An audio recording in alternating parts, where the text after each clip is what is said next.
Hi there, it's Ian here, and you're watching Grumpy Opinions, the show where I'm going to tell you all about what I think of films, TV shows, games, and life in general. Let's get on with the show. The TV show The Handmaid's Tale is a TV adaptation of Margaret Atwood's novel The Handmaid's Tale, but on TV. In this dystopian, oppressive, and religious future America, June, who's generally known as Offred, is a handmaid, like some kind of holy broodmare for like a rich and powerful family. Episode 2, Birthday, finds us back with a really bored Offred getting time warped again by Commander Shakespeare, while Mrs. Commander sits and just looks bored and upset. And after that, she goes out for a wee shopping wander with her other handmaid pals, and then has some alone time, to chat with her new bestie, Offglin. It turns out that Offglin was like a super brainy professor and part of some kind of underground resistance called the Network. And Offglin wants Fredo's help to help in some kind of info if she can get any off the commander. But then they get interrupted when they see the eyes disappear a guy right in front of them. Yeah, no one is safe in this world. And when she gets home, flashes a bit of knee at the wee gardener, who's also the chauffeur as well, as it turns out. And he tells her not to trust Offglin, and because she's dangerous. And the Commander Shakespeare wants to see her at 9 o'clock that night, alone, in his office. And wow, that's a serious no-no. That's punishable with being sent to certain death in the radioactive colonies.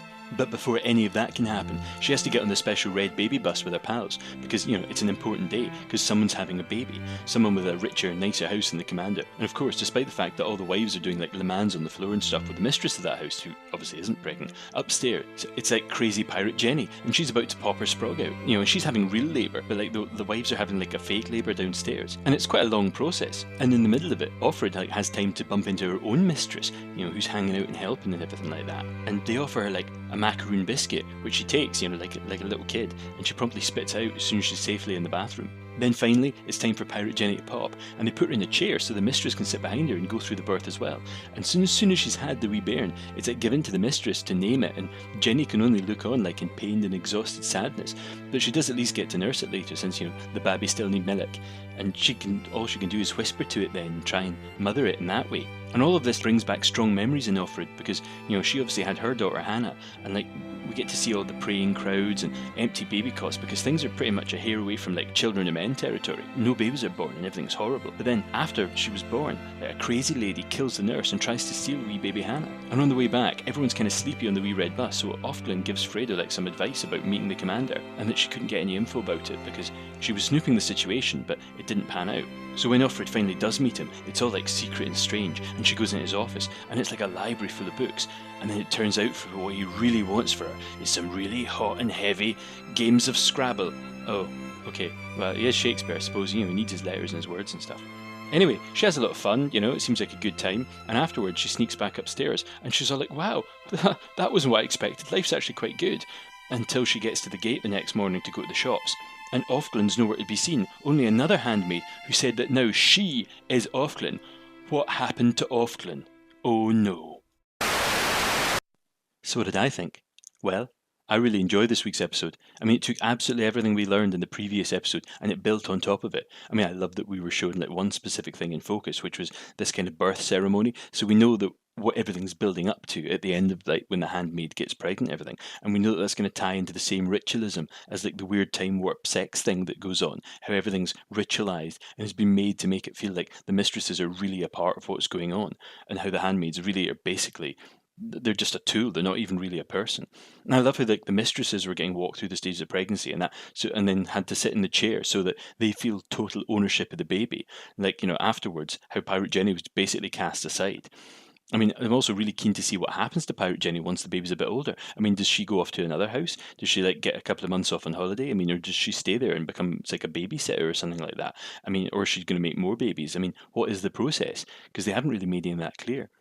We also found out that if a handmaid leaves, the next handmaid gets the same name, because it's off whatever, because see, that's the name of the man whose house it is. See, Atwood was being really clever and making a point about women taking husbands' names when they get married, and that being a form of depersonalization or something. So Offred, obviously, her name's June, so Fred must basically be Commander Shakespeare's first name. It all makes sense. I also like how the show is like being a little subtle about some things, like not spoon feeding us every tiny bit of information that it wants us to know. I mean, I did complain about last time about how they didn't explain some stuff, and I really hope that they do build more of the background and the history of what's going on and the wider world context. But it's the wee touches that go unmentioned, like, Offred not having any shoelaces when we see a boots at one point, and the fact that like food packaging in the previous episode like didn't have any writing on the labels because handmaids aren't supposed to read, which is why the Scrabble game's such a tantalizing breaking of the rules and such a big deal. And this whole episode was like minor shows of defiance. Offred spitting out the cookie, or like Offgren drinking the wine glass after she took it back to the kitchen. The situation with the commander is really interesting, although, I knew it was coming because it's in the book. So if the book and the show stays true to each other, then there's some things I'm going to know are going to come up. But him making her play Scrabble was like so much worse than say that if we were going to play chess or cards, because he's specifically making her play a game that's forbidden and doing something that's forbidden, but still enjoying the parts of her which he technically isn't supposed to be entitled to, her mind and her company rather than her body. And I also like that the flashbacks managed to help show the strange world that they live in before everything went like all wimples and frocks. I mean, the praying people outside of the hospitals and the infant mortality rate being through the roof. Somebody said at one point there's like 1 in 5 chance of having a healthy baby being born, and so few women are actually able to get pregnant at all that people start to go a bit mad. Even before, like, that crazy lady tried to chore the bubba. I mean, it's clear that society is right at the end of breaking point. And as I said last time, no one in this situation is actually happy. Even Mrs. Commanders looks really sad all the time. Because, maybe she just wants a baby in her life and to be happy with her husband, rather than having this other woman having to carry like his child and then being right there in front of her. I mean, it's really grim from her point of view as well. But as usual, it's not all praise, and I did really enjoy this, like I said, but I still can't quite get my head around this idea of how this change went from modern day American society to like the Republic of Gilead, because that's what it's called. And the fact that it supposedly only happened in like a couple of years. It's literally supposed to have been at most 5 years since it was completely normal. And everybody seems to be completely indoctrinated at this point. Surely it would have been more difficult for people to slip into these roles. Sure, you might have had people like Aunt Lydia who was a bit mental and whatever and just always wanted to be that way. But everybody? And I'm sure, this is all because we're not really supposed to read into it that much.